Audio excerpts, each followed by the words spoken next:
Yes, I can hear you. On Zoom can hear. Yep, awesome. Okay, we'll kick off now. Okay, hi everyone. Thank you so much for coming along this afternoon for what will be surely an afternoon of an engaging time where we talk all things ancient languages. My name is Grace. Some of you may have met me before, maybe in class drop-ins. You may have seen me at one of our events, our workshops or reading groups last semester. And some of you may be here at a PALAIA event for the very first time. I've just finished my undergraduate studies and I'm actually graduating on Thursday. Good job. No, not that. So I'd like to just take a few minutes to introduce what we're going to be doing this afternoon / evening, tonight's workshop, and our three wonderful presenters. And just to say also a few words about my own language journey, the value of ancient language study, and how it shaped my study and my life.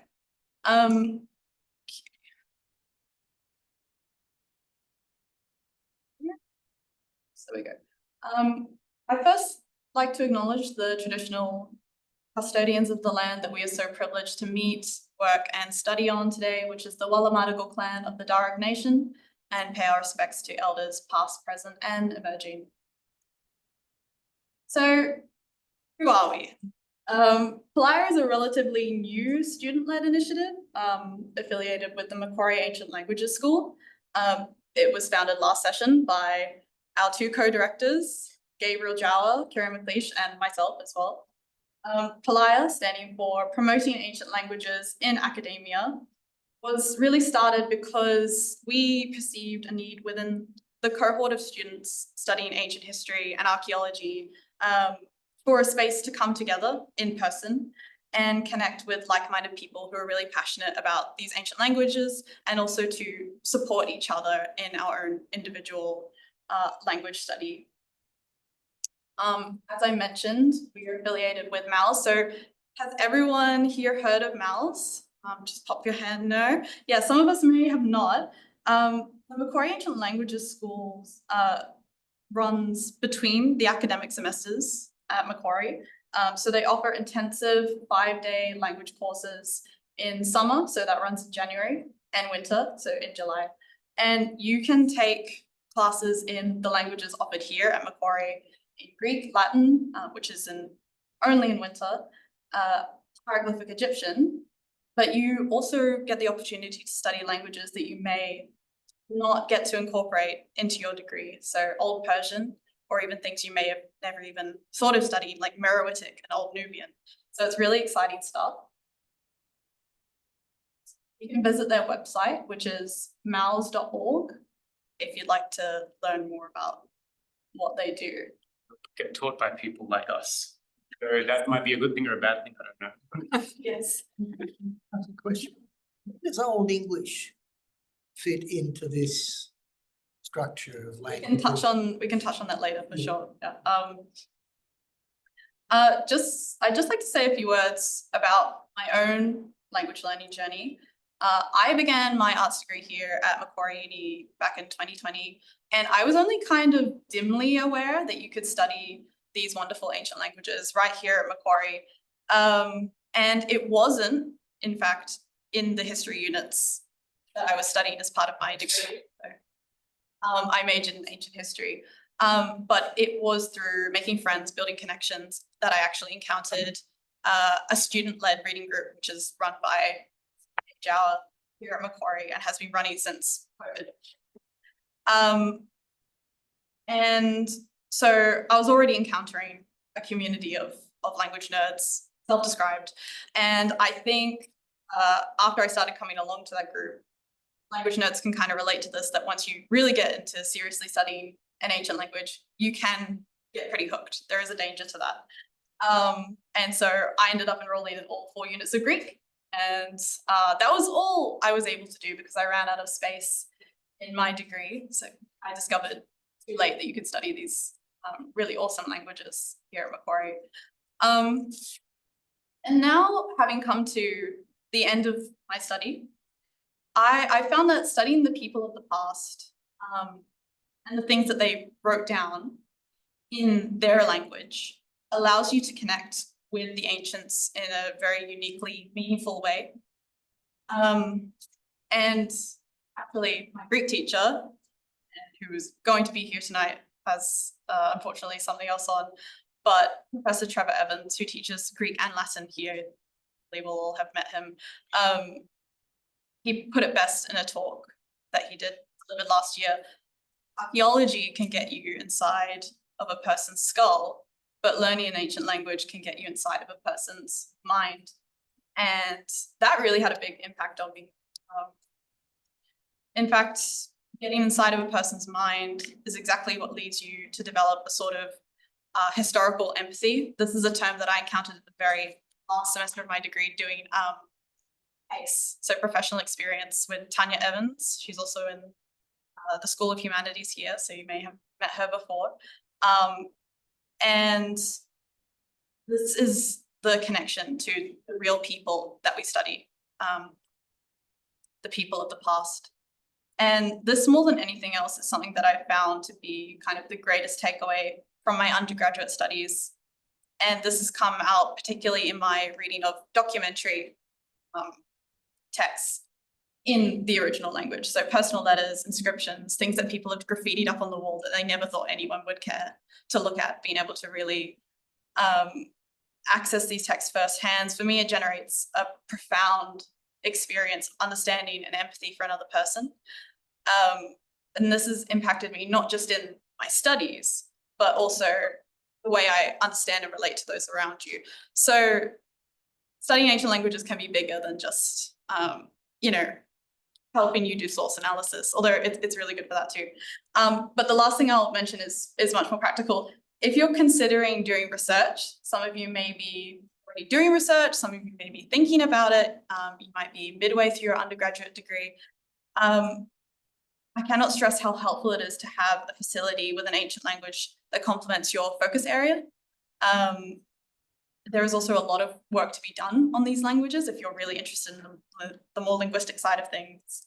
There's a lot of work to be done, as probably Gabe or Ciaran or Camilla can talk to you about more later, but yeah, we'll touch on that later on.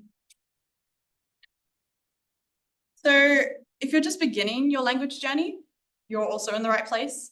Tonight's workshop is an introduction to ancient languages at Macquarie University, and this currently includes 3 excellent programs in ancient Greek, in Latin, and Hieroglyphic Egyptian. You're going to hear from 3 excellent scholars who I've been name dropping throughout, but I'll take a moment to just briefly introduce them. We're going to be giving you a rough overview of the language, giving you some pointers on maybe how to get started in those languages and where the study of that language may take you. So for Greek, Gabriel Jower is one of our co-directors and founders of PALAIA. He is currently undertaking lexicographical research into the ancient Greek papyri. He has tutored classical and Koine Greek at the Macquarie Ancient Languages School, and he runs our ancient Greek reading group, which some of you may have attended before, called Weird Greek, here every Friday at Macquarie Uni. Ciaran McAliece is currently completing a master's here at Macquarie, has been running a Latin reading group, also here at Macquarie for a long time now, covering the language from Old Latin through to medieval Latin, loads of stuff. Ciaran has also tutored at McAliece, both Greek and Latin, and Ciaran's interest areas include early Latin language and social history. Finally, Dr. Camilla Di Biase-Dyson is a senior lecturer here at Macquarie University. Her research is primarily concerned with accessing word meaning in ancient Egyptian and how studying the language of ancient texts helps us to understand ancient ways of thinking. She has taught ancient Egyptian here at Macquarie for a while too, and runs a Hieroglyphic Egyptian reading group called Read an Egyptian Tomb. We'll also finish the evening with a dedicated Q&A time, so please hold on to all your questions. If you're on Zoom as well, you can just pop them in the chat. Yeah, so I'll just hand over to Camilla now, who's going to be taking you into the wonderful Hieroglyphic Egyptian language. Thank you so much. Thank you, everybody. Can you hear me? I don't know where the camera is, but hi. Hi to everyone who's in the room, and hi to everyone who's on Zoom. Yeah, I think I've been more than adequately introduced. Thank you so much for the kind invitation to be here and to present some ideas. Two things. I'm not actually going to really introduce the language in any way. My colleague, dear friend Julia Hamilton, has already taken care of that for me and for us. Last year, she created this incredible handout, which you find in front of you, or which is going to be distributed to those of you on Zoom, which really gives you more of a blow-by-blow of language, stages, and even some fun exercises to try. So I feel like in terms of the formal, factual aspect of Egyptian, there is plenty of wonderful material. And if you're all interested in pursuing that, you should come and take my courses. we offer Hieroglyphic Egyptian A, B, C, D at this moment at Macquarie, and Julia and I jointly are responsible for them. And so I think by presenting material that is of hers and of my voices, you can actually get a bit of sense of the kind of team that actually takes students through Hieroglyphic Egyptian at Macquarie. So enough of that. Also, because I'm going to leave one up my presentation, I'm very happy to take Q&A directly after my talk. So that goes for you guys on Zoom as well as everybody in as well. So that will do. So I have decided instead of, like I said, instead of a factual thing, I thought I'd go conceptual, and I'm going to just talk about why you study the ancient Egyptian language at all. And in order to explain that, what I have, there is a single hieroglyphic sign on the slide for you to notice, and this is the logogram. It is a sign that is also a word, and it means, the sound is seba. And seba is actually something like a portal or a gateway. And I think you're going to get the metaphor pretty damn quickly. We are going to walk through this seba, yeah? And that's the idea. So this is a path, yeah, to understanding that Egyptian culture has many gateways. And you can see a couple of these seba or gateways or portals in the tomb of Queen Tawazret, which was taken over by her successor Setnat. This is Kings Valley, tomb number 14. This was taken in situ by me, fascinated by these demons, these sort of deified beings that are guarding every single seba that someone might want to walk through on the way to the netherworld, and they're doing so with knives. And they mean business, and knowing their names and knowing their power is the only way you're going to get through them. So if you are an ancient Egyptian and or you are seeking an ancient Egyptian afterlife, I would recommend a course of study prior to doing so. Otherwise, as you can see, you might get knifed up by a street gang of demons. I mean it. So they're scary, and they're meant to be. Ancient Egyptian language starts opening those gateways to us, not just to the netherworld, but to these beautiful temples. This is, in fact, a seba of its own. It is a Migdol gateway, i.e. it is a Near Eastern style of gateway, stolen in its structure from the Mesopotamia, brought to Egypt to adorn the entry to the mortuary temple of King Ramses III at Medinet Habu. And again, we see what, you know, this gateway, this particular seba shows us the intersecting of different cultures at the end of the Bronze Age. What are the kinds of gateways will Egyptian language open for us? It is a gateway to art. I don't know if you know this, but art and this fairly pictographic language, this language that is driven by visual signs that are also phonetic. They have sound and they have meaning. Iri nini, to make the nini greeting, which is actually a greeting of pouring water. Now, did you know that the N, the water sign is actually the ni, the N of the nini? So N and N, making the gesture, means that you are holding the two ends in your hand, but of course you are also pouring water, because that's the point of the gesture. And so we have this incredible, I'd say mind-blowing establishment of the visual and the linguistic that is pervasive in the visual record of Egypt. So I am trying to tell you in no uncertain terms, if you can't read the signs, you can't read the art. See. There are other cases of this. In the tomb, the mortuary temple of King Ramesses II, in the back of his temple in Luxor, we have him, him not in person, but in fact only his name being written on leaves of a holy tree, the Ishid tree. And this tree has as many leaves as he has regnal years. Of course, he's hoping for very many.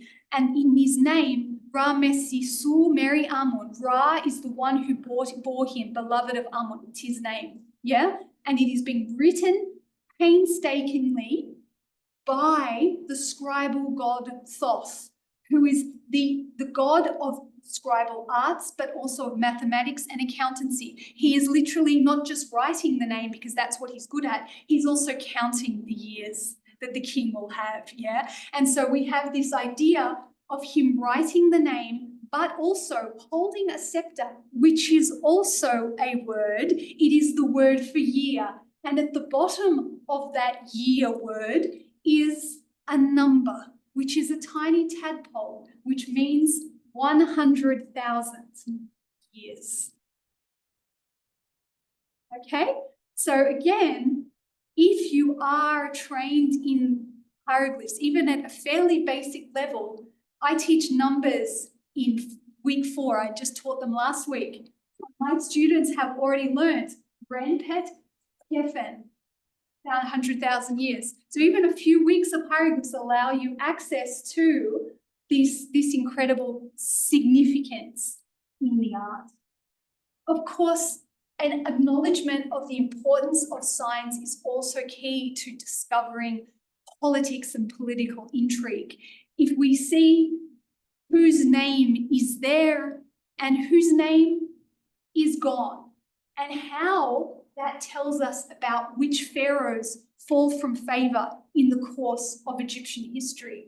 When in a time of a co-regency of 2 pharaohs, one outliving the other, the Hatshepsut on the left and her nephew, Thutmose III, on the right, when she dies, she goes.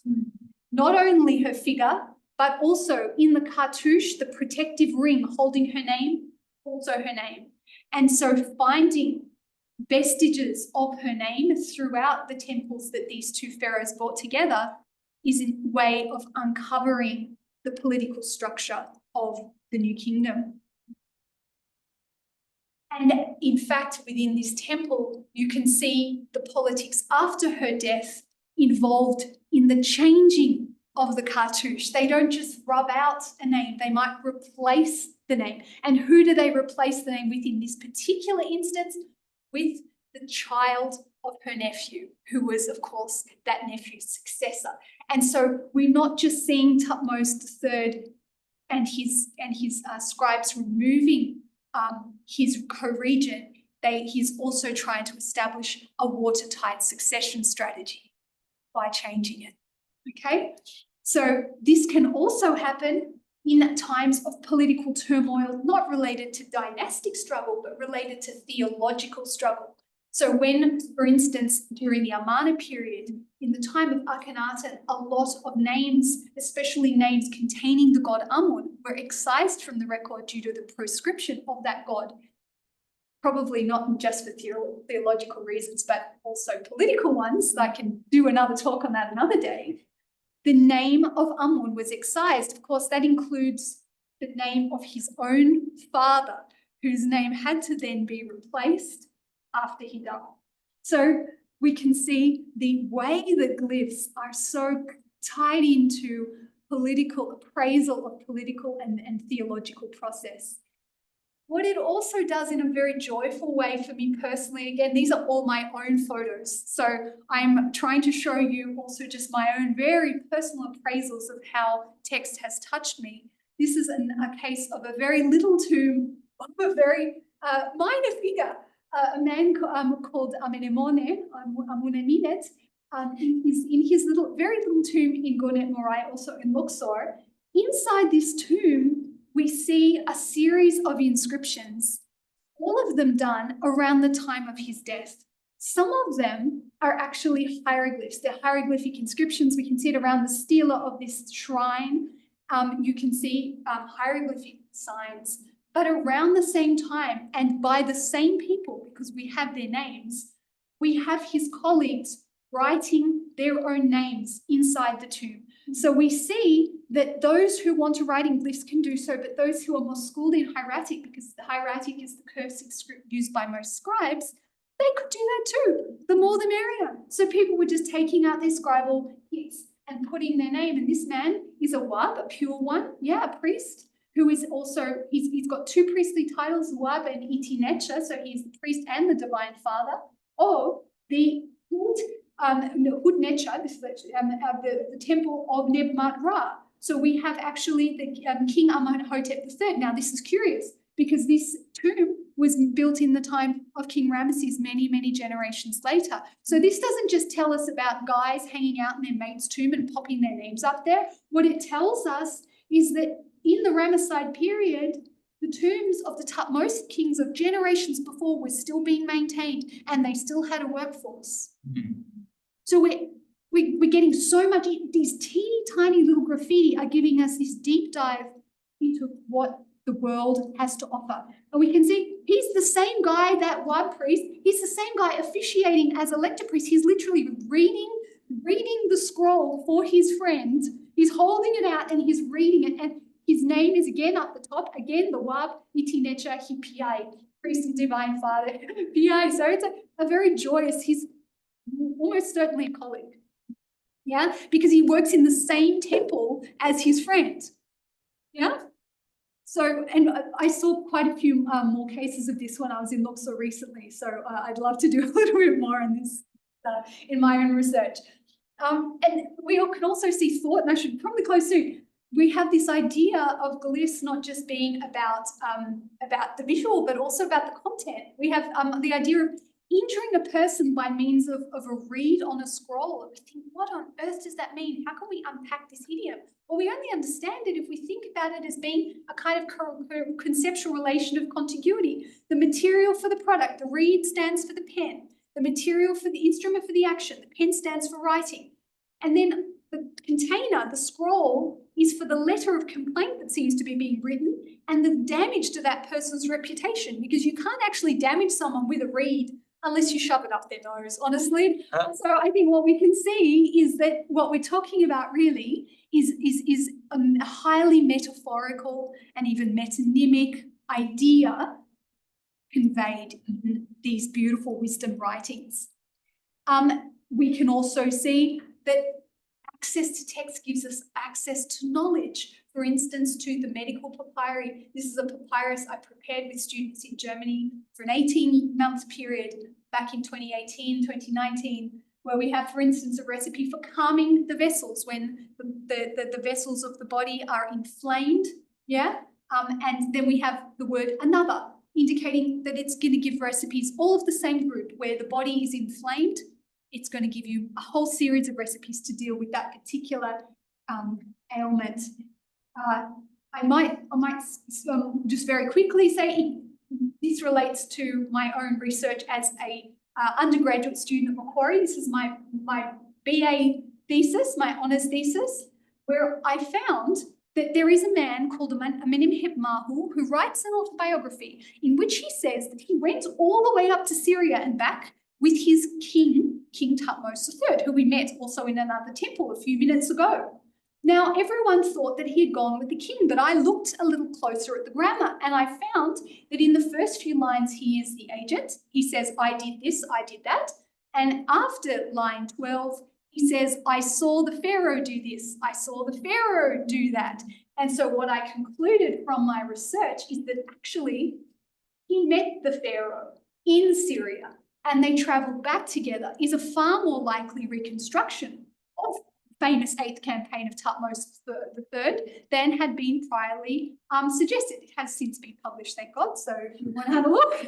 It's called Amenemheb's Excellent Adventure, citing Bill and Ted's Excellent Adventure. I hope you enjoy. And lastly, I will say, it is a key, it is a gateway to collaboration, because, like I said, we published a whole medical papyrus inside the biggest database of Egyptian texts in the world, the Thesaurus Linguae Egyptii. So what you can do as a student group, this was done together with 8 of my students in Germany, and this is what student reading groups, student activism and collaboration with staff can feasibly, in my opinion, and from my experience, achieve. You can also gain access to other live projects. For instance, the Chow Chat Wings Egyptian Steely project has involved numerous of my students of Hieroglyphic Egyptian in a publication project with which several of us are also involved. So we can see publication by Macquarie and also other students being a key aim of it. So we can see so many different ways for which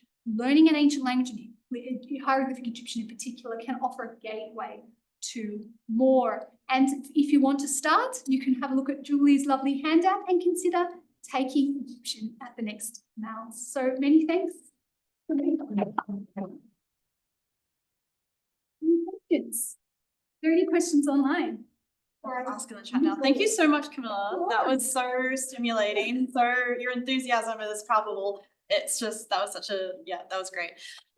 Does anyone? While we wait for the online report, we write in with any questions, I just want to comment that collaborative aspect with the TLA, Yes. in particular for me as someone who works with Greek papyri, and that's of course something that combines our field so intimately, is the sands of Egypt that preserve these papyrus documents. Yes. And it's fascinating to me that, you know, as someone who will read a 2,300-year-old document in Greek, and to know that Egyptian goes back numerously further. Yeah, another millennium. Oh, yeah, you know, but that collaborative aspect of it, because of these published databases, it's really it's almost limitless how much material you can find to work with. That's right. And so that's I'm really excited by that comment, and advocating to everyone in the room, really, this is an extremely rewarding way to go about using your language. Quite similar to Josh's thesis as well, just getting stuck into a database of published materials. And you don't need to be a savant, you just need to have some basic training, and you can upskill as you go. You do. And You do. novices can make the most profound observations about these materials. So really, it's not like you'll be studying for years before you get to do it. No, this was a project that was run with undergraduate students. They weren't postgrads. We had 2 honours, two bachelor theses and 2 or 3 master's theses come out of that project over an 18-month period. I haven't really had occasion to do that at Macquarie yet, but I'm certainly alive to the possibility of doing so in the future. It's it's a massive papyrus. If you want to go and check it out, it's translated to German. Spoiler, but it's of course there's nothing Google Translate can't do anymore. So.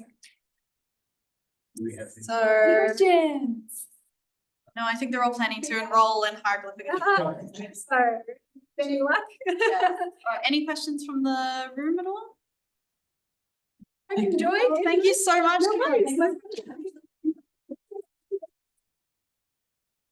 Okay, I'll just introduce Ciaran now, who's going to take you through the Latin language. This one will probably be a bit more technical run through of the language. So yeah, very excited stuff. Take it away, Ciaran. Thank you. Sure. have a handout in front of Latin.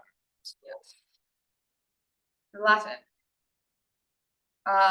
We've got a bit of a timeline for the development of the Latin language. We start with Old Latin, which goes from the founding of Rome, traditionally in 753 BC, through the late Republic period of about 75 BC.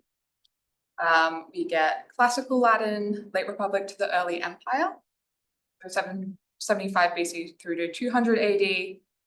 Late Latin, 200 AD to about 700 AD, and medieval Latin from then through to 1500 AD. We also get sprinkled through this Vulgar Latin, which is colloquial Latin, appearing in the plays of Plautus and Terence, and then in the early Christian authors and the medieval period, and you'll sometimes find it splattered through texts for quotation and also in curse tablets. Our corpus Mostly for Old Latin, we have inscriptions and the fragments of early poets, plays of Plautus and Terence. And then from the classical period onwards, we get our histories and biographies. So biographies of Suetonius, for example, rhetoric, so speeches like Cicero's, we get poetry, we get philosophical works, legal documents, and letters. In terms of orthography and phonology, it's the same as English, very easy to learn. If you already know English, half the work is done for you. Orthography is a technical term for spelling. This is our spelling conventions. Very different terms. Yeah. We only have 23 letters in Latin, and there's some slight changes to the way we use our letters in English today. So C originally has the sound of G, and then it becomes to take over the sound of K. So instead of Caesar, how we pronounce it in English, it would have been pronounced something like Kaiser, the hard K sound at the start. We also get this C usage for G preserved in abbreviations of C for Gaius in the early period of Latin, and then CN for Gnaeus as well. And sometimes you'll see this creep into the beginnings of classical Latin, and then used in archaicizing forms of later real Latin. K only occurs before A and is restricted to calends, which is our word for year, and the praenomen paizo, which does start to drop out of usage later into the imperial period. V is used to represent the vowel U, especially in inscriptions. In modern renderings of our texts, there can be, depending on what the editor prefers, sometimes you'll just see U all the way through, and then sometimes you get that V as well. Double V is used from the 1st century AD onwards to render W. I is used to represent both the vowel and what we render as the consonant J, as in Jupiter, we get pronounced as Jupiter, and Julius, or Julius. The consonantal I is pronounced like the Y in Yule. Y and Z were introduced in the classical period to transliterate the Greek epsilon and theta. So in earlier Latin, you may not see these letters, and you'll just see a render, the V to render the. As a related language of English, Latin has many words which look and sound the same, sound like descendants. Not all of these words are friendly in meaning. For these false friends, sometimes they're etymologically related, but they don't necessarily share the same meaning. So an example is the Latin term religio, which we get religion from, but it's more to do with like the superstition that the Romans had towards their spiritual beliefs in the gods and in the forces of the world. We get a shift in the meanings of words and spellings, particularly during the medieval period. There's sometimes quite a drastic shift due to the context they are used in and the influence of regional vernacular due to the conquest of Rome, and then the languages being used for administrative functions, and then continuing on from use from there. Parts of speech, we have verbs. Are we all familiar with verbs? These are our actions like run, to go somewhere, to talk. We get nouns and adjectives, pronouns, a couple of particles. We get adverbs, prepositions, conjunctions, and interjections. Interjections are really fun in Latin. One of my favorites is Oedipal, which means by Pollux. Yeah. By Pollux. Yes. Verbal nouns, these are the infinitive, the gerund and the supine, which you meet a lot, the gerund and the supine in particular, that you meet a lot later into Latin study, so probably about the start of like the 2nd year of study at Macquarie Uni. And verbal adjectives, your participles and gerundives. Morphology, everyone's favorite thing about ancient languages. Verb conjugation. So Latin verbs conjugate for person. We have first, second, and third person. and number, singular or plural. So first person singular, I. Second person singular and plural is you, as opposed to you as one person and you as a group of people. Third person singular, we get one form to cover a masculine, a feminine, and a neuter noun forms or subjects. And third person plural, they for a group of plural noun. In terms of tense, we have the present, the future, the imperfect, perfect, future perfect, and pluperfect. If you've studied ancient Greek, you'll notice that there's no aorist tense. This is kind of a tense of the perfect. You have two different uses. You have your aorist, went, as opposed to the perfect form, gone. We have an active or passive voice in Latin. So two different endings, one for active, the subject does the action, or the passive, the subject receives the action. And then an agent noun will follow that to indicate who is actually doing the action. And then we have three moods. The indicative, we have for statements as fact. We have subjunctive for wills, wishes, to indicate conditions, and a couple of other functions. And we have the imperative in the second and third person command. These terms are becoming a bit of like a word salad. We have a little handout with Yes. terminologies. This is something many students struggle with, learning these languages. What do all these terms mean? So we've got a little handout there, which we'll also be sharing in the Zoom call as well. Yeah. To help you with this meta language. If you ever do Latin A, or if you're doing Latin A currently, Trevor, as part of his textbook, An Introduction to the Latin Language, has a pretty comprehensive glossary of terms that he uses in the book for people that do linguistic study.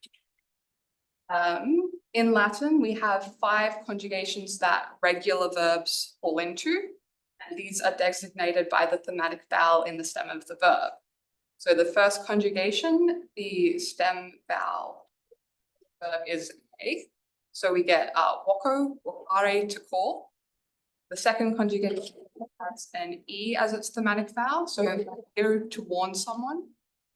Third conjugation presents as a short I or E depending on what tense of the present, imperfect, and future you're in. But this isn't technically part of the stem. It's added in to help the endings be tacked on. We get a third conjugation EO variant, which is sometimes called the fifth conjugation. In some tenses, this exhibits like a fourth conjugation verb, but in other, areas, it looks exactly like a expected third conjugation form. And then we have the fourth conjugation I with the I thematic vowel, like audio, to hear. Latin has 4 principal parts for its verbal system.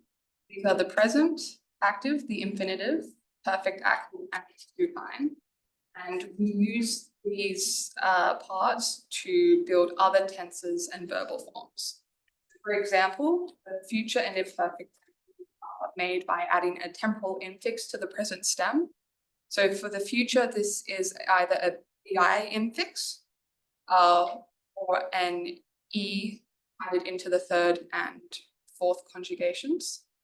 And in the imperfect, it's a ba that's added in between the thematic vowel and your endings. So the subjunctive we make from the present, the infinitive, and the perfect. And then we make the perfect participle from the supine form. Noun declension. I believe anyone that's doing Latin A this semester has just started doing nouns recently. Yeah. So you will have noticed that nouns inflect for number, singular and plural, and 6 cases, as well as gender, which is a grammatical function to group nouns, which may or may not map onto an actual perceived gender of the thing. The basic senses of our 6 Latin cases are as follows. We have the vocative, which is the case of direct address, the nominative, which is for the subject of the verb, the accusative for the direct object of the verb, genitive possession, dative for the indirect object, and the ablative covers a whole range of base functions, such as where object is coming from, who is doing the verb, so our agent of the noun, and also a locative function, so the place in which something is. Hardest one. It is the hardest one. You want to take your time learning your ablative functions in particular. You have 5 declensions, which are groupings nouns assorted into based on their ending. Maria is doing Greek, she'll only have to deal with 3 for that. First declensioned are what are called A-stem nouns, like terra, land. These typically tend to have a feminine gender, but you do get some that are of a masculine gender for occupations. So like legata or legate, which is a position held in a province during the Roman imperial period in particular. Our second declension is O-stem nouns. In the masculine forms of these, we get a shift to us in the nominative singular. For example, elephantus. And the masculine nominative ending variations of and ear. We also get neuter nouns ending in in this second declension form. The original O stem does get obscured in this shift to a kind of U ending in some of the cases. We have third declension consonants, I stem, and monosyllabic. Like consul civis, which means citizen, and urbs, which is city. These exhibit a mix of our 3 genders. Monosyllabic. There's a monosyllabic neuter includes the noun animal, where we get animal from. We have fourth declension, which is our U-stem nouns like senatus, and fifth declension is a very small class, like of E-stem nouns like dies, they, and res for thing.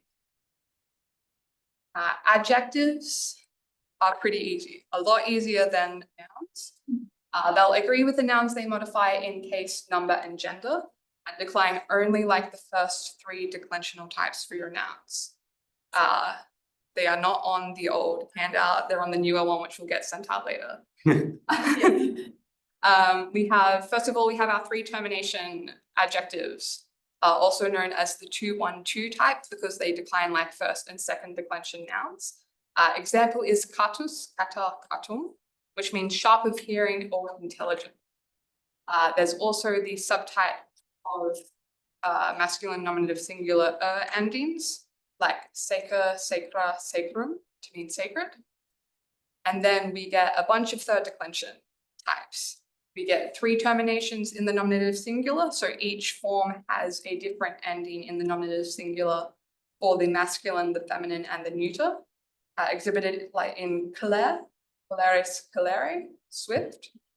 We get 2 terminations of the third declension type, like omnis, omne, in which the masculine and feminine share a singular form in the nominative singular.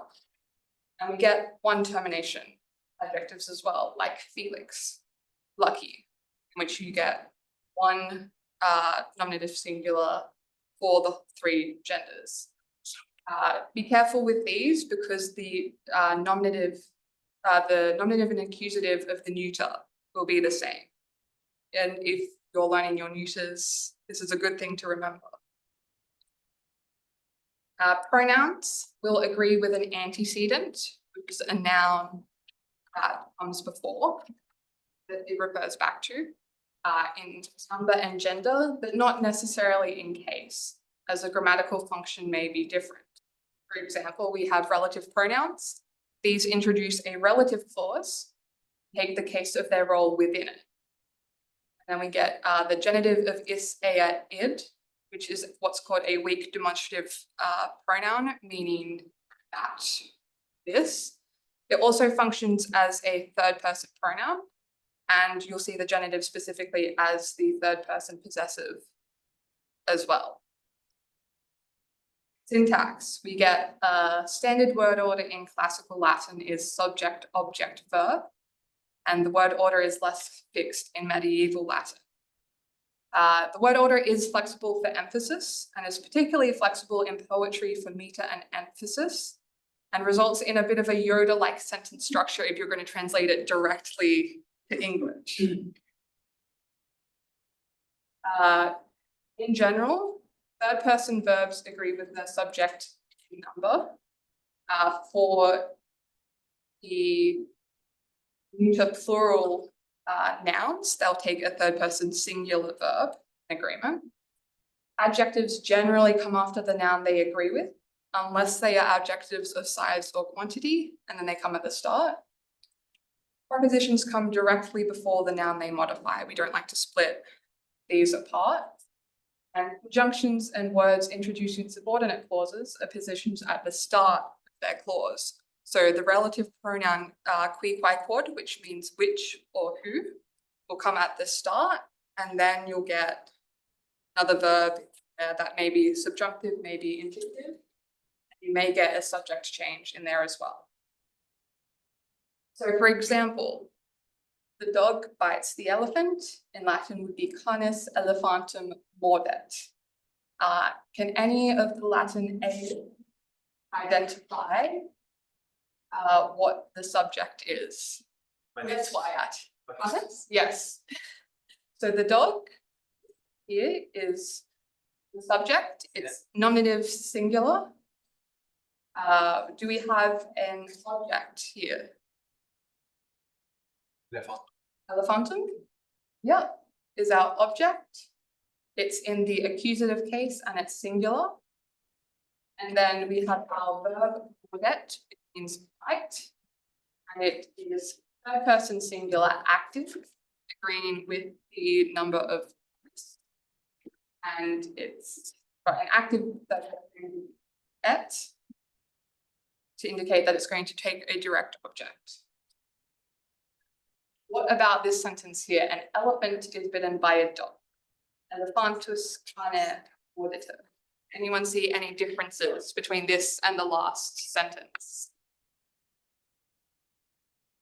The subject, Sorry, the subject changes? substantive. It's not indicative. The verb's still indicative. There is a change in voice. So we see elephantus here is our subject. Cane here changes its case. This is an agent. Passive verbs take an ablative noun to express that they're the agent or the thing that's doing the action in passive sentences. And morditur is our third person singular passive verb here. Complicate the sentence a little bit more. We have the white cats sit on the mat, which is round. All right.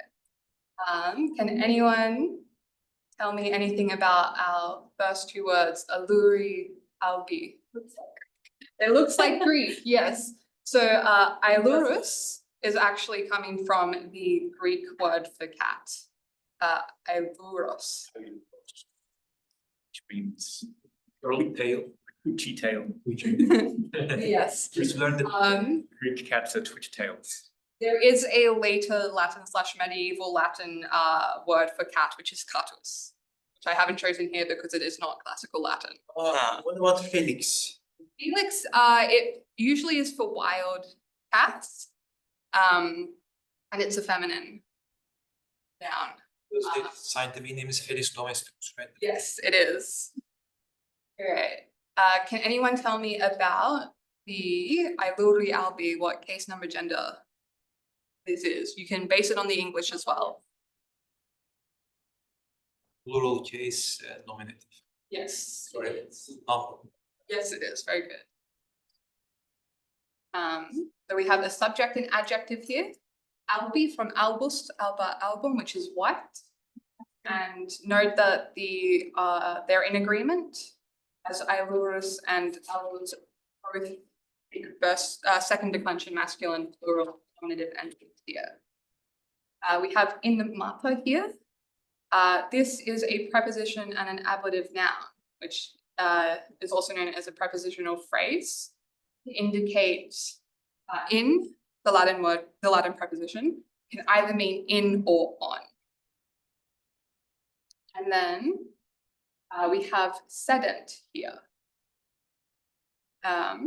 Knowing that we have a plural subject, can anyone recognize what person of the verb this is?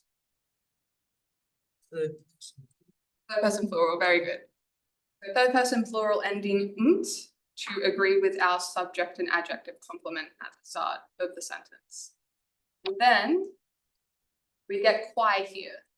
This is the relative pronoun. Here it's feminine nominative singular, and it's referring back to mater. So notice that mater is ablative, quae is nominative here. This is just to show you how the relative pronoun changes. It doesn't need to match case. If we had qui here instead of quae, it would refer back to the cats, indicating that the cats are around. Using relative clause, and then rotunda here, we have a feminine nominative singular adjective from rotundus, rotunda, rotundum, which agrees with quae and agrees in gender and number with mater. So it's describing the mat. And then we have est, which is from our irregular verb sum, which is our verb of being, to be in Latin. Third person singular, agreeing with quae. Okay, and some tools for learning Latin. In terms of grammars, we have Gildersleeve and Lodge Latin Grammar. This is my favorite tool for this. You can get it through the Internet Archive, a wonderful online free library. There's also Kennedy's Revised Latin Primer, which is a much shorter and comprehensive overview of the main points of the grammar, which I like to use for quick reference. We also have A. Seiler's New Comparative Grammar of Greek and Latin, particularly for those of you who are studying Greek and Latin or would like to. It looks at the Greek and Latin in comparison, obviously, and also looking back to Proto-Indo-European, shared ancestor language, to describe what's happening as the languages develop. You're doing Greek and Latin at the same time. This book will kind of blow your mind. Yeah. In terms of lexicons, through Logeon online, offered by the University of Chicago, we have Lewis and Short, main English lexicon for Latin, and we have the DMLBS, the Dictionary of Medieval Latin from British sources. Particular interest if you are wanting to go into medieval Latin. Textbooks, we have Wheelock's Latin textbook and reader. There's also an exercise book as well.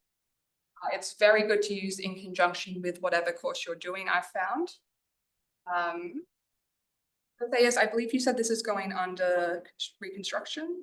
Pasaias? But that URL will still work. Yeah. So Pasaias Digital Library is an online collection of Latin texts, also with English translation, or just with English translation for a lot of them. It also contains your Lewis and Short.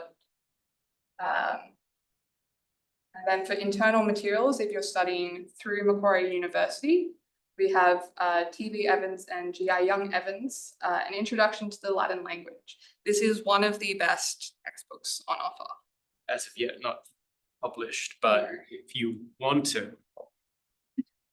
We want the copy enroll in Mal's. Enroll in Mal's or Enroll in Mal's Winter Week if you are outside of the university. PALAIA email address. Yes. You have it like miraculously appear in your.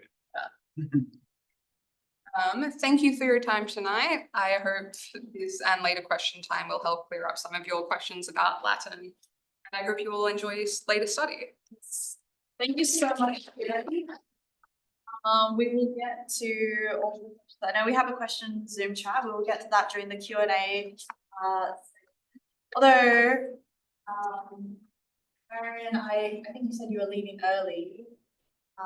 So we might be able to answer your question now. Absolutely. What are all the rules already present in Old Latin? Yes, they are. You do tend to get some shifts in medieval Latin of uses of certain parts of speech. So there's a bit of a breakdown in the use of the participle, for instance, and then also the tenses of sum in periphrastic combinations of verbs, which is where you have two different forms to combine to make one verb. So in Latin, Like English in that way. yeah. So Being taught. So in Latin, the perfect passive system will take the participle of the verb, the perfect passive participle, and then it will add on either the present, imperfect, or future form of sum to indicate your person and number of the verb. In medieval Latin, there's sometimes a change where they start using the perfect system like this. But Old Latin to Classical Latin is fairly consistent. It's mostly there's just some spelling changes that arise from the addition of letters and different regional dialects of the language. Case endings look a little different. The case endings do look a little different. From my understanding, you've read a lot more than I have, but the main difference between Old Latin and Classical Latin is the look of it. Yes. But the grammar is basically the same. Like the under the hood, the engine is the same. Yeah. And it's got a different paint job. Yeah. Yeah. Some of the case endings in Old Latin do look a bit more like your ancient Greek endings. Which is why I like Old Latin. Yeah. But then with medieval Latin, you get the grammar starting to change a bit. You also get the accusative and infinitive starting to be replaced by conjunctions and things like that. Thank you so much, Ciaran. Very short questions. Yes. Is there a dual form in Latin? You don't see the dual form in Latin. It's quite rare. I don't believe I've ever come across it. It Which is why I've left it I out. think they have found a form in an Old Latin inscription. It's debated. Yeah. And is there a middle voice? There is no middle voice in Latin. What you do get is a class of verbs that are called semi-deponent verbs, which kind of arise out of an extinct middle voice, where you get some parts of the verb that are only in the passive form, and then some parts are in the active, as opposed to deponent verbs, which are all in the passive, all have passive forms, but have active meanings in translation. So Wyatt's just been asking about dual and the middle voice, which if you are a Latinist and are thinking, what is that? Don't worry about it. You're about to learn about it. So Yeah. don't worry about it. So I'm going to hand over to Gabe, who's going to take you through the ancient Greek language. Thanks so much. All right. Hello, everyone who's here.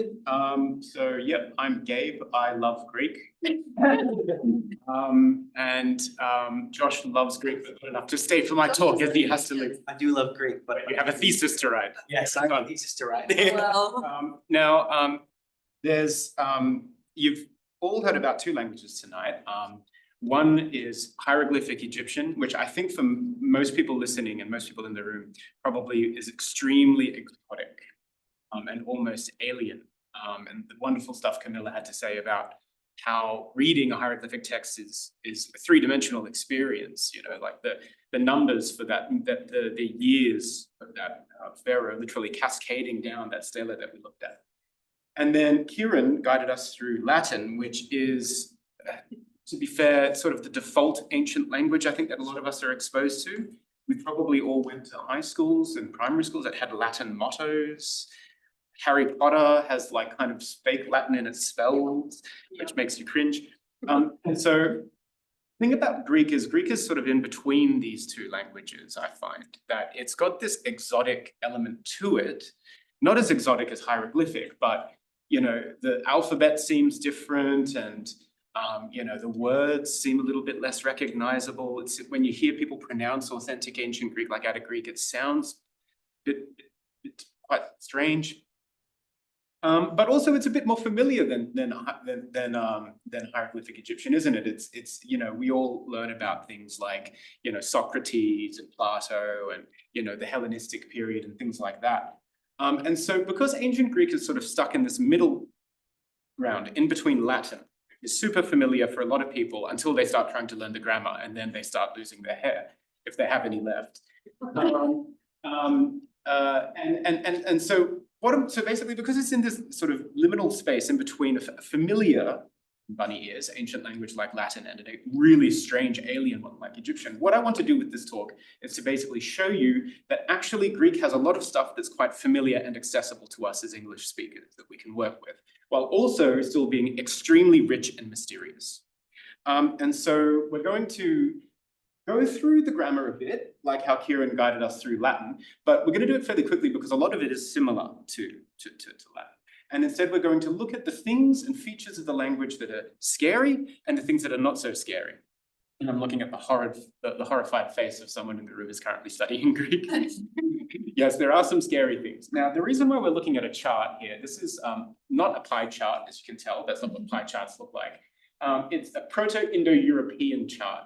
So Different sort of pie. different sort of pie, much more delicious pie. So this is one of the things that, by the way, my colleague Grace originally put together this slideshow for me, and kudos to her for starting with Proto-Indo-European, because it's both, it's really something that once you get your head around it, really helps with Greek.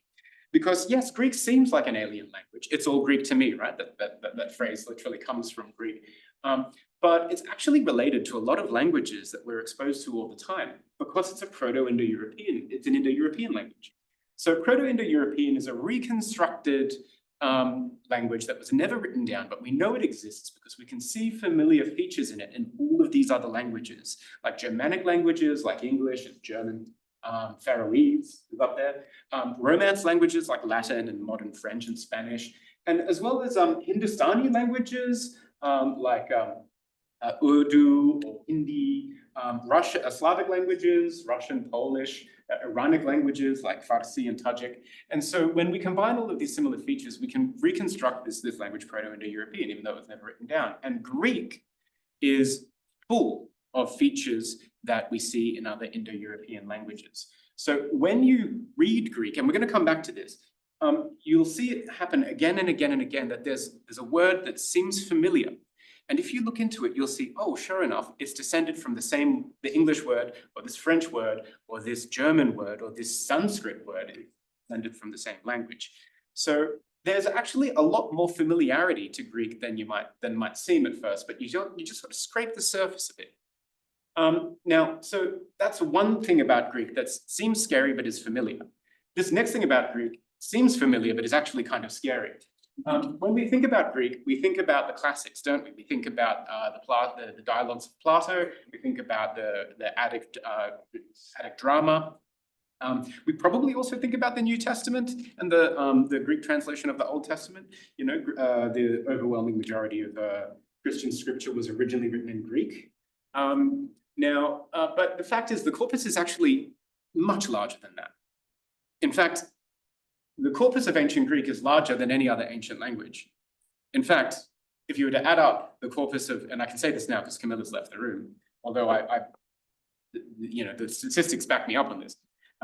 If you were to add up the entire corpus of ancient Egyptian that survives across, the various stages of that language, combine them with Latin, combine them with Sumerian, Hebrew, and throw another couple of languages in, you would probably only get up to about half the size of the ancient Greek corpus.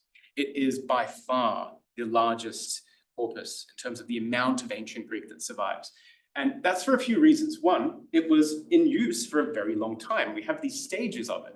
We have Linear B documents from the 15th to the 12th centuries in the Bronze Age. So this is the stuff that was found at Knossos, for example. These ancient Greek tablets written in a different alphabet altogether. We have poetry from the Archaic period, like Homer and the lyric poets. And we have the classical corpus, like I talked about. And then we have a millennium of post-classical material.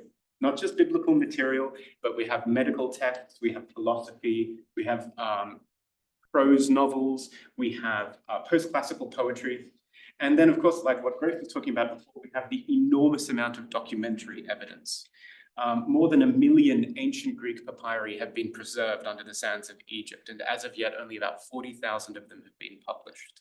If you want to find a corpus of unpublished material in an ancient language, Greek and Akkadian are two that will provide you with a lifetime of lifetimes worth of material to translate.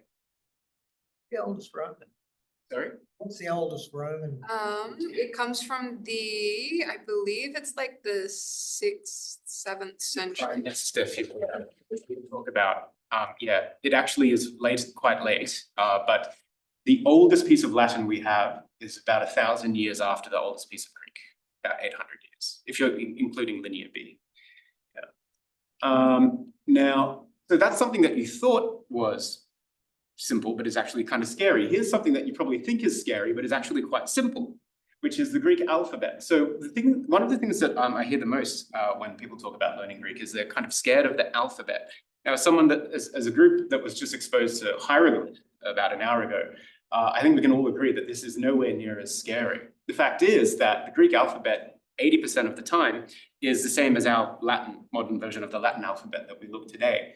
There's only a few letters that are distinct. And the reason for this is that actually Latin alphabet is an old West Greek alphabet. The Etruscans got it from Doric colonists in Italy. They gave it to the Romans modified it, and over the medieval period added some letters, and then we have our modern Latin alphabet from that. Another great thing about the ancient Greek alphabet is that it's phonetic. Now, what that basically means is that one letter represents one sound. If you know what the sound value of that letter is, you know how to read it when you see it written down. Now, you might think, well, of course, that's how alphabets should work, but no. Many alphabets don't work that way. For example, English. If you look at that middle square there, you'll see that the sound E, that's a long E sound, can be spelled about 20 different ways in English. We have city, bee, seed, ski, machine, algae, key, beach, bee, to seat, people, key, volley, field, hygiene, amoeba, dengue, and begin. All of those E sounds are spelt differently. Anyone who's attempted to learn English as a second language is probably triggered right now. I'm sorry to dredge up those memories, but it's not a problem with Greek. Learn your letters and you'll know how to pronounce the sounds. There is one exception to this rule, which is that over time, the Greek pronunciation did change. So for example, if you look at the sentence written on the left, in 5th century Athens, the left of the bottom square, it would have been pronounced something like Eandroi hoikaloiesin ukestikune hekale. About 1,000 years after that, it would have been Eandri ikalu isin ukesti yimi ikali. So you have quite a compression of the phonology.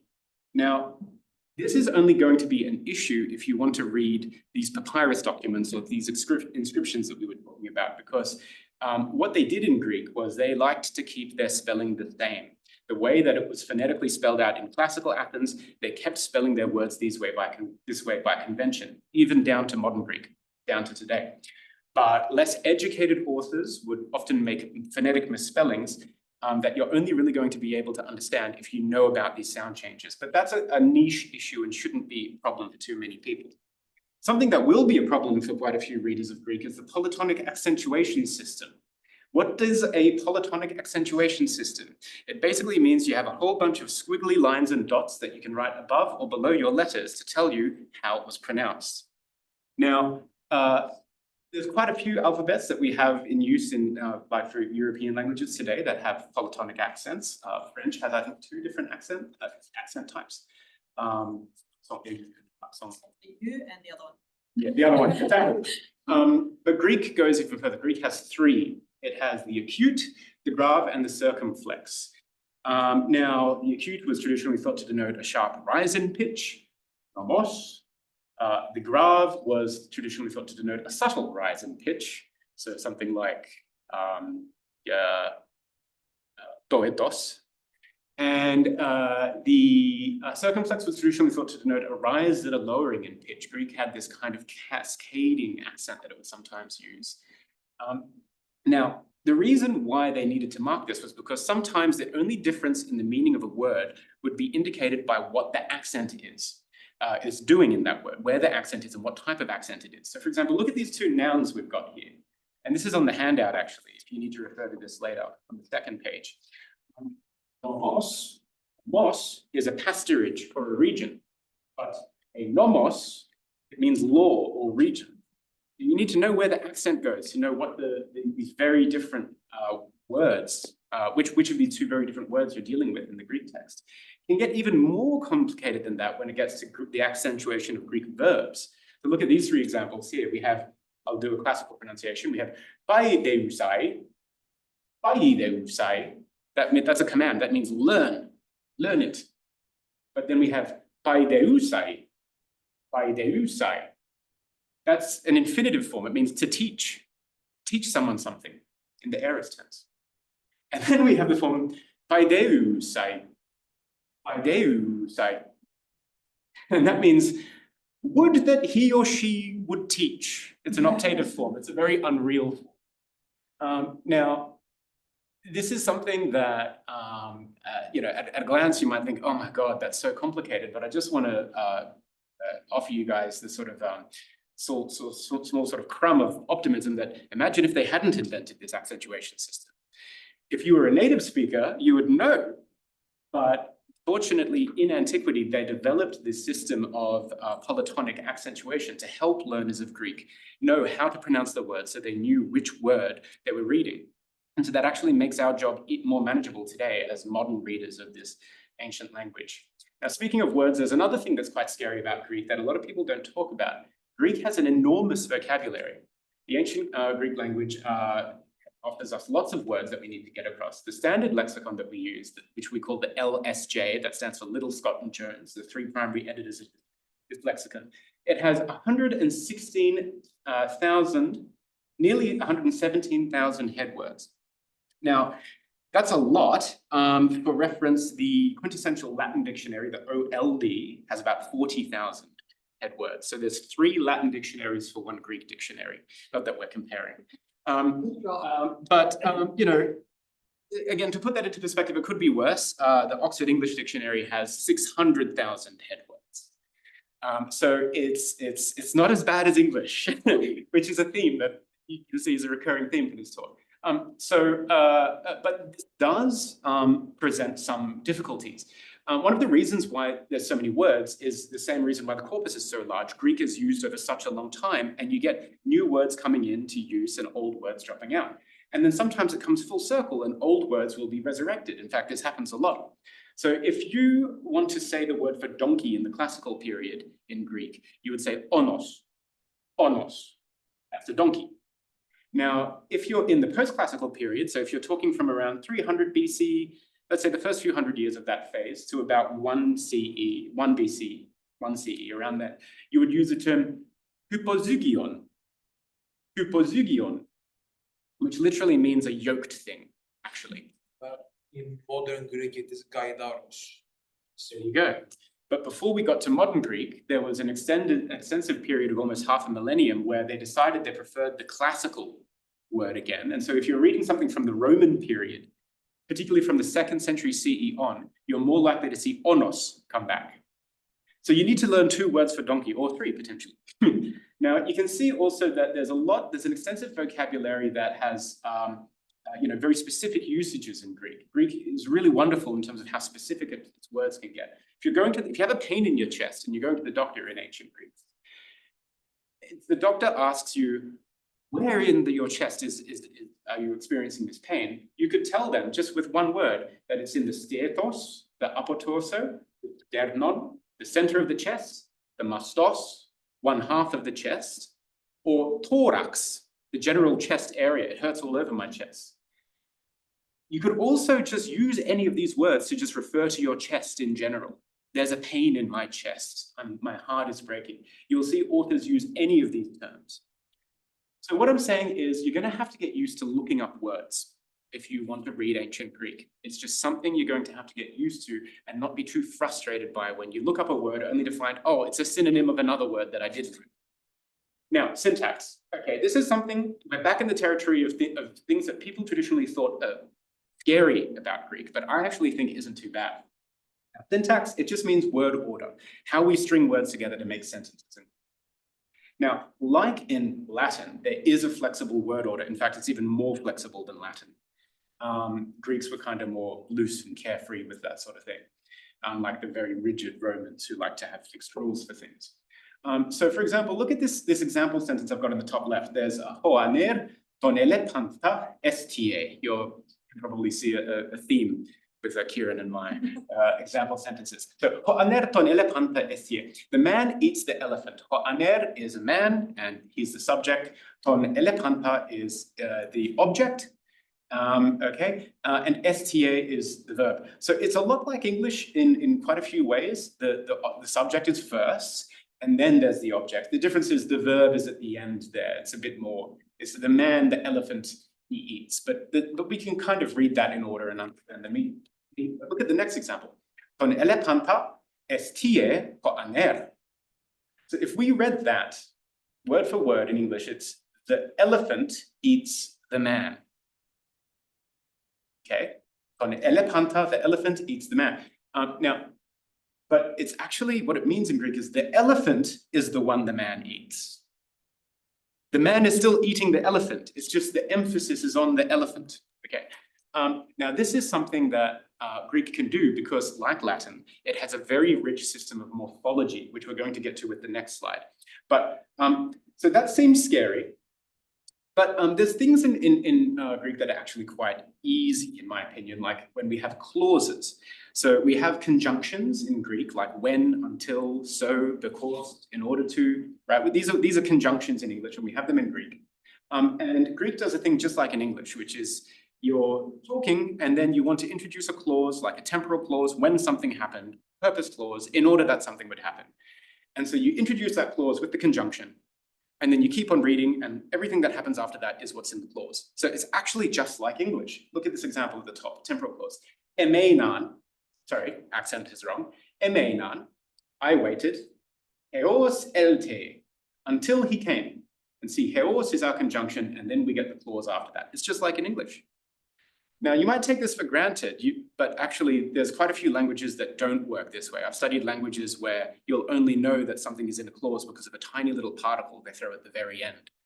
Or in Hittite, where you only know that a clause is happening because of particles that they smoosh into the beginning of the sentence. So we should be grateful that Greek is actually quite a lot like English here. Now, let's go to the morphology. This is why we can have such flexible word order so often. Greek has a very rich system of morphology now, like Latin. Morphology is basically how words change to tell you what's going on with the grammatical function of that word in the sentence. English has almost no morphology. We use word order for almost everything. In fact, it's easier to name features of morphology that we do have. We chuck an S on the end of many words to say they're plural. And when we indicate the subject and the object only in pronouns. He killed him. I don't know why I always go for killed, but anyway, he ate him. She spoke to her, okay? This is morphology. In Greek, everything undergoes morphology, okay? Verbs, nouns, adjectives, the word for the, it all undergoes morphology. But something that Greek does that is kind of friendly with this morphology is it likes to reuse its stems. So this is the central chunk of the word that tells you what the lexical idea, the dictionary meaning of the word is. And it likes to reuse these stems again and again and again and again and again for different words. So for example, look at log, okay? This word log. You can get the word logos from it, which means word. It's a word for word. But then the stem leg, that's actually the same stem. Don't worry that the vowel is different. The lug is what tells you that's the same stem. And that's where we get verbs like legomen, we say. So you can see how, even though the morphology is different, something that's staying the same in Greek is the stem. It likes to keep reusing stems. There's some other examples there. Tima can become time, honor, and also timao, I honor someone. Elpid can become elpis, hope, but also elpizo, I hope. So if you get used to looking at your stems and learning your stems, you're going to start being able to predict what words might mean. That's when you don't recognize the stem and you have to look it up in a dictionary only to find that it's a synonym of another word you already knew because there's so many words, but still. Now, I'm not going to spend too much time going on over this because Ciaran has basically explained this in great detail for us with Latin. Anyone who's doing Latin will have a bit of an edge when they move on to Greek because the case system is very similar with its nouns. In fact, it's reduced. Latin has more cases than Greek. So Greek is easier, right? Upsettingly. Kinda, yeah. Now, also notice the amount of declensions. So declensions are basically just groups of patterns for how nouns will form these cases, right? So for example, there's 3. These are all nominatives, but see how they seem to have different endings. Time, that's a nominative of the first declension, but then logos is a nominative of the second declension. So that's why we group them into different declensions. These cases will be marked by different endings depending on what declension they're in. But Greek only has a few declensions, so you're only going to have to learn a few case endings compared to Latin, or say Hungarian, which has like 26 cases. Verbs. Now, so here we are. This is the scary thing. Can't beat around the bush here. It's hard. Maria's, one of the Greek students in the room is so crestfallen right now because she's currently suffering through this. Greek verbal morphology is extremely rich. So what I'm saying is Greek verbs can form all of these different wonderful ways. And you saw that a bit with that example before with the accents. There were those even the accent will change the meaning of a Greek verb. Now, for example, the paradigmatic verb, that's just the verb that you learn as an example verb. So you can learn your endings, the different tenses in Greek is luo.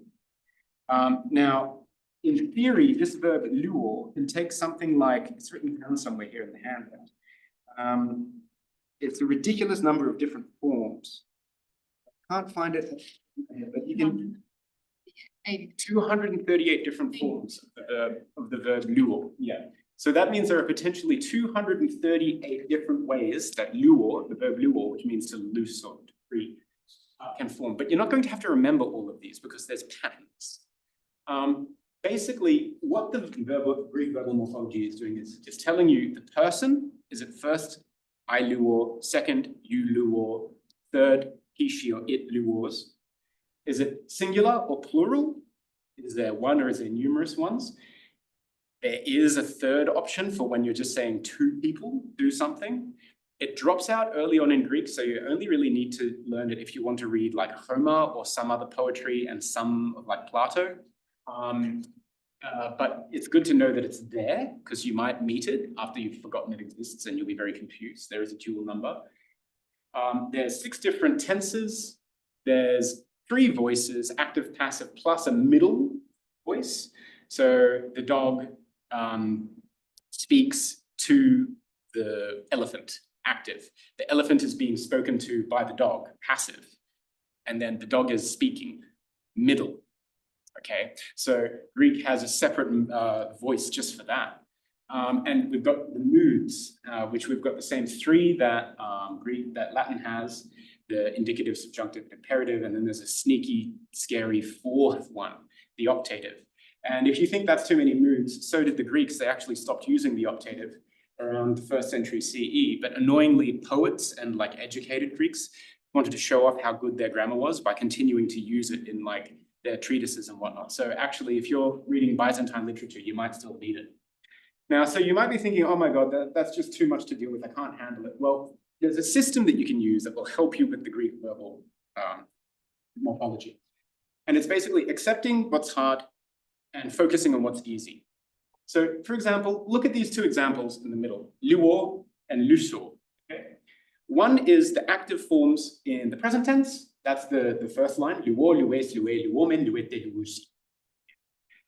And then you have beneath that the same in the future, luso, luses, luse, lusomen, lusete, lususi. They're obviously very similar, aren't they? Right? So they're using the same endings there, even though they're in a different tense. Okay?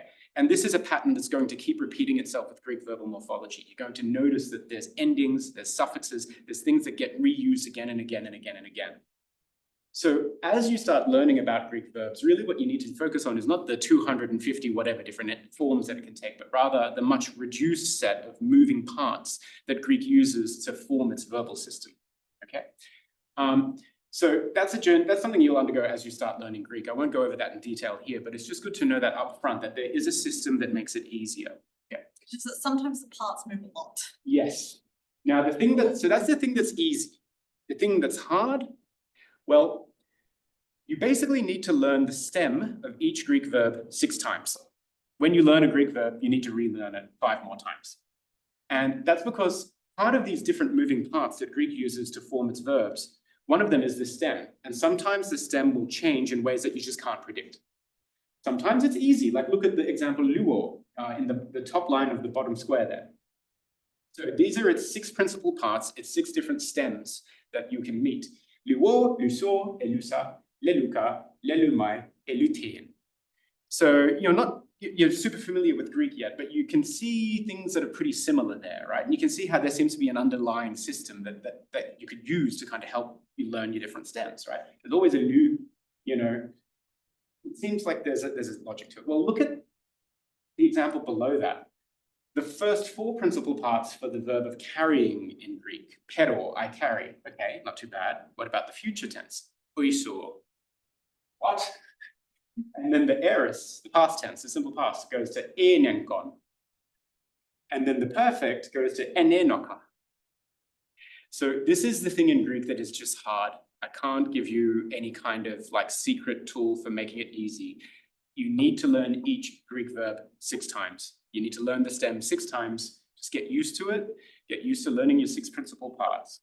All right, now tools, these are the good tools. Okay, not all of them are good, but these are the tools that I recommend you use for Greek. Smith, that's not pronounced Smythe, it's Smith. Herbert Vere Smith. He wrote a comprehensive grammar of Greek and English in 1956. That's the more revised edition. It's excellent. Tell everything in there, everything about the Greek language you need to know is in there, except for the stuff about the Greek language that we don't know about yet, which is why people that do thesis, the topics for their thesis like me exist. We've still got more to learn. And then I've already mentioned it, there's the lexicon, the LSJ.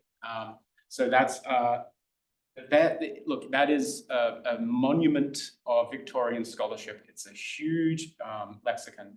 It's full of fantastic information, very flawed, but that is what we have to work with. That is our Greek lexicon, our first port of call. The textbook we use here at Macquarie is Lushnig and Mitchell's An Introduction to Ancient Greek, a Literary Approach. Mitchell edited the first volume, which Lushnig wrote. She was a fantastic academic based at the University of Idaho. She was apparently she recently passed away, but she was apparently a wonderful teacher. Not all of that shows in the textbook she wrote, unfortunately. It's imperfect.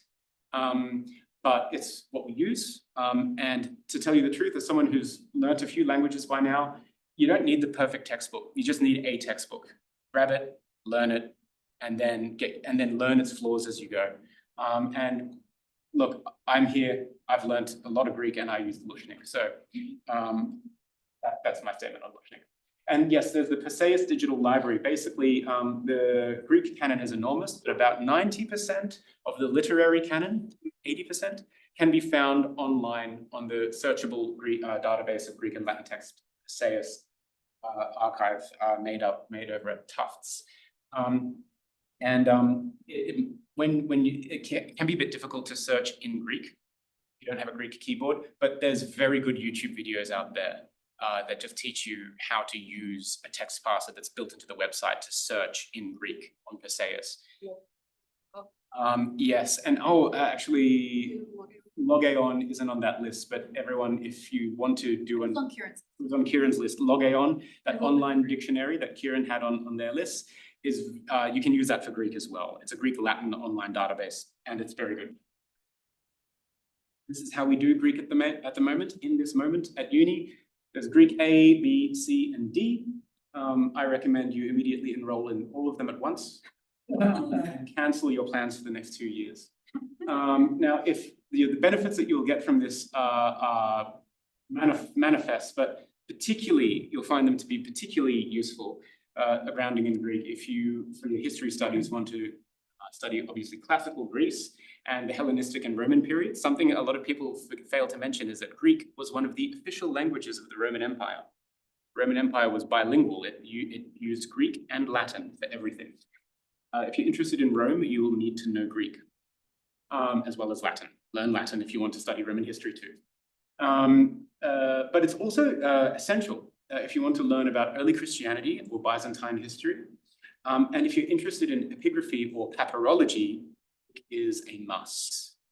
It is literally a must. Now, also, you'll be able to engage with the evidence we have for the Mycenaean civilization in a very unique way if you can look at the Linear B tablets with a grounding in Greek.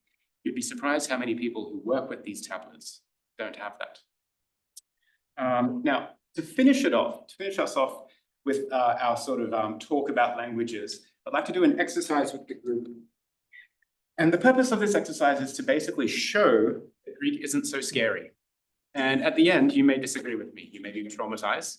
I apologize if you are, but I think you'll find that maybe not so bad. What we're looking at here is it's basically a real piece of ancient Greek. It's a pseudo facsimile, which basically means it's almost an exact photocopy. There's just been a few changes made here and there, minor changes, most of which actually return it to a stage more like how it would have looked like in antiquity. So it's a pseudo facsimile of the Codex Vaticanus, which is essentially one of the oldest complete manuscripts we have of the New Testament. So we're reading the New Testament, specifically the Gospel of John. Now, in the handout, which I've given everyone, the exercise handout, there's a bit of yeah, in the chat, thank you, Grace. There's a bit of an explanation for what this document is. Basically, it's really cool and interesting because it's an early example of Christian scripture that people like Erasmus and Jerome didn't even have access to because it was found so recently. It was found in the late 1600s. And we're going to read a little bit of John 1:1 together. Now, what I would like everyone to do is to turn over the page where the Greek alphabet written out for you.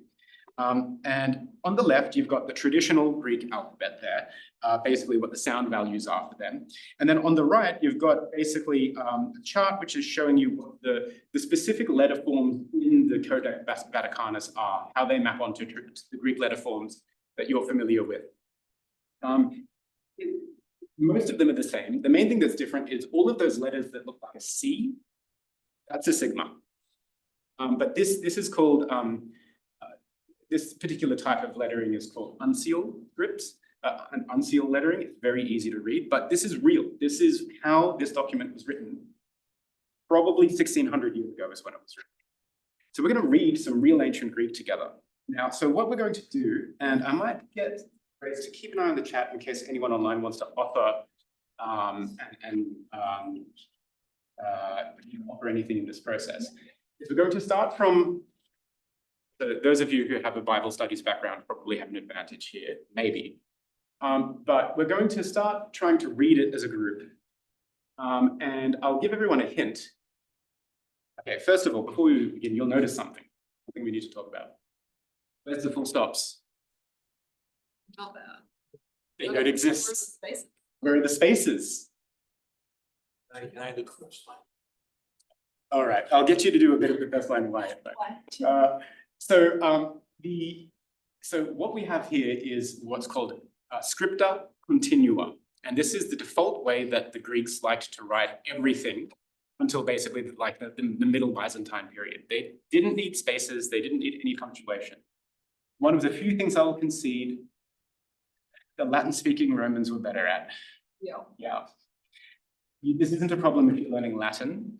Ancient Latin manuscripts have, for the most part, word spaces, and they even have punctuation, minor punctuation. And Latin inscriptions will also have what's called word spaces, which is usually like a dot kind of shaped thing to indicate where the spaces between words would be if we were transcribing. Yeah. Which even the Phoenicians had that. And the Greeks just didn't. The Greeks, well, yeah, that's a story for another day. It's whether the Greeks decided that they didn't want it, or maybe they didn't get the alphabet from the Phoenicians, but that's a story for another day. Anyway, so what that means is one of the challenges is we need to kind of figure out where the word spacings are. Now, I'm going to guide you through this, but I'll get Wyatt, who's in the room. Can you tell me what you think the first word, first line? And N. All right. Wyatt, who's done a bunch of Greek, is in the room, has offered N as the first word. Now, can we recognize that in the lettering, N? Well, we can, can't we? We have what plainly looks like an English E and an N, and sure enough, this is our first word, N. Not only is it our first word, but it means in. So it means something that it sounds a lot like the English equivalent. It's a preposition meaning in. Why do you think it has a similar sound? I'll remind you all the way back to the beginning of my talk. They're both from the same Indo-European word, meaning basically in Indo-European. So this is, again, it's not one of these examples, right? It's not so bad. Does anyone want to offer what they think might be the second word? Okay, I've got Claire off putting her hand up. What do you think the second word might be? Correct. So Claire has gone for arche. Arche. So this is the first example where we might meet some lettering that looks a bit different. That P, that's a Greek R, ro, it's called. Okay, so it's not apt. That's an A, an alpha, and then a ro, R. Next thing that's a bit tricky, that X, what we might want to read as an X, in Greek, that's a P sound. Okay, but then, and the third thing that's a bit tricky, that what looks like an H, well, the Greeks didn't have a letter for H, as we're going to discover soon. That's a long E, arche. And it means beginning. The beginning. Yes, exactly right. What's the word? Yes. Now, arche means beginning, and it also means like the foremost of something. It can refer to like rule or leadership as well. And so think of things like all of our English words that end in arc, or we'll start with arc, like arch nemesis, something like that, right? That comes from that root, that Greek root. So yes, in English, the word is beginning. In Greek, it's arche, but you can use your knowledge of English derived words to kind of help you remember what it means. Does anyone online want to guess what the next word might be? Does anyone have any Greek? Any? I'll put it in the chat. That's all right. Yeah. This is only going to go for a few minutes and then we'll do question time, guys. Don't. Give the next one. All right, Grace, what is it? And In. Now here we've met a verb. In, long E-N. It's the third person singular past tense of to be. That doesn't really look like an English word, does it? That's something you might need to remember. But we have in the beginning, he, she, it was. In the beginning, there was. All right, this is a bit tricky. This is the Greek word for the. Can someone tell me how this is pronounced? Ciaran. Oh, This is ha. So the easy thing is that the Greek short O is the same as our English O. But remember that what looks like an H, that's actually a long E. The Greeks don't use a letter for H. That's something you have to learn. There's another little diacritic marker, like what looks like an accent that tells you it's aspirated, it's ha. But this is the Greek word for the in the masculine gender. And when it's in the nominative case, that means when it's the subject. Okay, so that's a bit difficult, but remember that at least we have a word for the. Latin doesn't even have one. In fact, quite a few languages don't. it kind of takes over the use of one of the demonstrative pronouns later. Yeah, in medieval Latin, they kind of developed one. Yeah, All right. actually. Then would you be able to perhaps guess what the next word is? In the Beginning. beginning, Somewhere you gotta have in the beginning was. we have a the Word. word. And would you be surprised to learn the Greek word Logos. Word would be logos. logos, and there it is. So that, what looks like an upside down triangle without a bottom, that's a Greek L, lambda. And then what looks like just a 90-degree angle, or like a T with its left head, like its left shoulder cut off, that's a Greek G, gamma. And remember, I said the C's, they're like S's, they're sigmas, right? But still, logos. And remember, it's phonetic, okay? Every letter corresponds to every sound. So really, the alphabet isn't too much of a problem. And also logos, this is where, this is the Greek word for word, but it can also mean anything you do with words, really, like a system of knowledge, a philosophical principle, a saying. And so we get our word logic, for example, from there, as well as any word that's suffixed with ology, paleology, etc. That ology suffix means the study of, and that comes from the Greek word logos. All right, this is a very easy word that everyone's going to learn after like a day of doing Greek. This is how you say and in Greek. Can anyone try and sound this out? Come on, Maria, I know you want to. I don't want Okay. So we have what looks like a K, it's a kappa. We have what looks like an A. There you go, chi. Chi, that's how you say and in Greek. And then, Wyatt, why don't you try and tell me what the next two words are? I think other people in the room might be able to guess as well because it's repeated. Logos. Exactly. We have logos. And the word, does anyone remember what en meant? Was. And the word was, and now we get some new vocab for our little reading, pros, which normally means before, but because this opening passage of the Gospel of John is a bit poetic, it uses pros in a strange way. It means with, but it's a preposition. Normally it means before, and think of all of the English words we have like suffix with pro, and how pro means like, you know, early or first, right? So that might help you remember that word. If this looks like it would read as ton, you're right. That's how you say ton using the Greek alphabet, tau, omicron, nu, all right? So it's a very easy word. And the thing that's hard about it is this is another example of the Greek word for the. So remember how I said everything in Greek undergoes morphology, everything shifts? Well, so does the definite article. So this is it as the object. And here we have a scribal. It's called a nomen sacrum, scribal's feature. It's theta, nu, so that's the the sound, the th sound, and the nu, the n sound. And that line that's above it is saying this word begins with theta and ends with an n. And they use this in scripture to refer to sacred or holy words like theos, or when it's the object, not the subject, theon. Theology, the study of God. We've met both of these root words now. Theos is God, Greek. And then we have, so if you think of theology as a combination of theos and logos, that way you can remember those two words. And the word was before God, in this sense, it's something like associated or with God. Here we have another one, theta plus sigma. Here you can see how Greek morphology works. It's the same word, theos, but now it's a subject. That's why it's ending with a sigma. And God, well, this is a much debated passage of John as to what it means actually.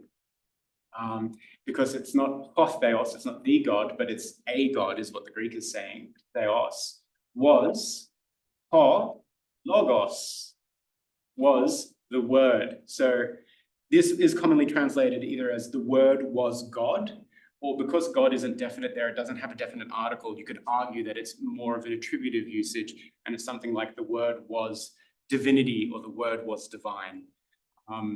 And I'm not going to make a personal claim as to which one is going on there, but anyway, so look, that's some real Greek for you there. And you can see, you know, this is actually off an ancient manuscript or a facsimile of one. And a lot of the words aren't that scary. And if you read it word for word, you can see that the syntax often is a lot like English, really, isn't it? I'll very quickly show you this other example here. En autor zoe en kai zoe en topos. All right. In it, white. En autor. Zone is life, Yes. was and It was life, and the life was the light. And you'll notice that, what's the next line? Well, yeah, it's Kai, but in our translations of the gospel, it's the light of man. In the Codex Vaticanus, they forgot to add it in the main text, but you see that little marker above the Kai, the scribe has realized he's forgotten to add it in. And if you look at your printout, you'll see on the marginalia, they're written of mankind in Greek. And so this is part of the fun of working with ancient Greek manuscripts. You can actually see this stuff happening. Now, all right, that's the end of my talk about Greek. I hope you're all going to go and enroll in Greek courses now, but let's quickly finish up with some questions about. Thank you so much, Gabe. Can we get a round of applause? Yeah, we're going to move on to question time. So if you have any questions, pop your hand up. You can pop it in the chat as well. I've got a question. Yeah, go ahead, I please. Need to get in, I'm going to bust the catch. That's all right, please go. I'm just interested in the difference of the movement from classical Latin to what we classified as late Latin, 200 to 700, which is the period of ancient history that I want to study. So that's why I'm interested in it. Yes. Yeah, so what were the differences, generally speaking? There's not a huge difference. There is a bit more flexibility with word order. So during Republican Latin, so like Cicero, Julius Caesar's Gallic Wars, see this very fixed word order of the I think with the like at the end, the sentence, which you didn't come to the reading group last week, but it was coming up in there. We would get the like a noun and then a huge chunk explaining what was going on, and then the verb saying what was actually like going with the noun. So if I was reading the original, Sorry, what? if I was reading the Bede's medieval Latin. And so there's a couple of like pronunciation shifts that happen. So one of the things that reflect spelling is that you get this interchangeable usage of C for T and T for C, just due to like palatalization. Something about medieval Latin, if you, Yeah, go for it. just because I was recently listening to someone specialized in medieval Latin discussing this. They were asked the question, describe medieval Latin. What is medieval Latin? And he said, well, there is no such thing as a unified medieval Latin. We have all these different styles and forms of Latin that emerge over the medieval period. Some of them are very classical in style. What made me think of that is Bede. Yes. Bede actually writes in a very classical style. And so if you've read Caesar, or probably more Cicero, you're kind of well equipped to handle some of the harder things in Bede. But then you also have other forms of Latin that emerge that are kind of based on like register and genre. The hardest type of Latin I understand that comes from the medieval period is what they call academic Latin, the Latin of the universities, which kind of kept developing these elaborated forms of syntax and grammar that aren't very classical, but are even more elaborate than classical Latin. Yeah. But then you also have like ecclesiastical Latin, the Latin you see in a lot of scripture and hymns, that sort of thing. And then like sort of parascriptural writing, like commentaries, where it's actually quite simplified Latin. So it's less unified. But part of that is also probably because the corpus is so huge in medieval Latin that you're seeing all of these varieties, where with the Latin from the Roman early imperial and late Republican period is really mostly the canon that survives. Even if you're interested in, for example, late antiquity and you want to read, that's what I'm going to specialize in, I hope. the codex, like Assuming I pass Latin. like if you want to read things like the Codex Theodosianus, like the law codes of Theodosius and the sort of Sermondian constitutions and things like that, then you're dealing with sort of an early version of this academic medieval Latin, which is very difficult. It's why they start you off with classical Latin, which is the basis for some of the more difficult and more simplified stuff. And then from there, you can learn what the expected changes are going to be in these languages. Next semester, yeah. Well, I'm looking forward to it, assuming I can survive Latin, eh? Next semester, I'll be looking at medieval Latin texts. One of them will be from the 12th century and one of them's like about the 10th, 11th. So the way I like to run my Latin reading group is have like your earlier classical Old Latin, post-Augustan type period and in the first semester, and then go medieval in the second, so you get a range of time periods. Keep Latin with company. Yes. Assuming I get through Latin. Well, No problem. and to that point as well, if you can spare the time to keep engaging with the reading, things like that, Absolutely. it's a good low pressure environment to expose yourself to. Stop working. I've been working at Macquarie for 25 years and I finish next Monday. Oh, wow. Oh, Hey, to which I'm going to be a full-time student. Oh, fantastic. I'm doing 1 unit at a time. So, I will be definitely yes. turning up everything remotely related. Well, week 6 is the next Latin reading group, and we'll be looking at a section from the Aetna, which is a kind of early post-Augustan piece of poetry that's talking about how volcanoes erupt based on. You do, yeah. Yeah. And to that point, I encourage everyone who's interested in ancient language study. Reading groups are a great way to dip your toe in a low risk environment. The problem with reading groups is they often tend to be kind of like these elusive things that you don't even hear about them until, you know, after they're finished. So what we do at PALAIA is we promote reading groups. So everyone, you guys probably are on our mailing list now. We send out emails once a week, once a fortnight, just saying what's going on with reading groups. And we encourage newbies to the field to sort of have a go by attending a reading group. You're not going to get examined on it. You can just sit there. You can even just show up and say, hey, I just want to listen in and see what it's like, you know. If you're interested in the content specifically, feel free to come along. I will be, but the other thing I was just thinking of, I will have spare time.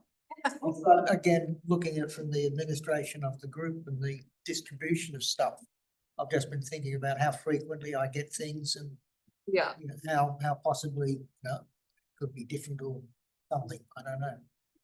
Anyway, plus weights. Thank you. Any other question? Statements? I'm kind of unsure whether to pick Latin or Greek because I know I can't do both.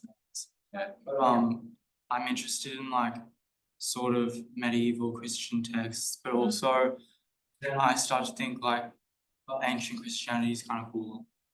I agree. Even though, see, Maria. Would you suggest Latin for the medieval? Yes. There is. Well, I mean, Is there a what specific? happens with these ancient languages is they become the like canonical languages of different Christian traditions. So obviously in the Catholic West, it's all Latin. In the Greek Orthodox Church, it's all Greek. And that's the medieval church. Yeah. In the Coptic Church.